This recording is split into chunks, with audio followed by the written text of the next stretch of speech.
Iya, Pak.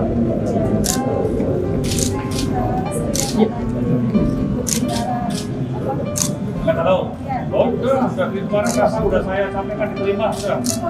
Iya, sudah. Bentar masalah, itu kan perawat kan? Oke. Seorang relawan tenaga kesehatan di Wisma Atlet Kemayoran, Jakarta, terekam kamera meminta restu kepada Panglima TNI Marsikal Hadi Cahyanto agar dapat masuk Bintara TNI AL.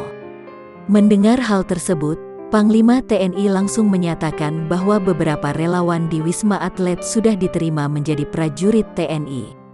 Momen ini terjadi ketika Panglima TNI didampingi Kapolri Jenderal Listio Sigit Prabowo menyambangi Wisma Atlet Kemayoran pada Selasa, 17/8. Mohon izin Bapak, boleh bertanya?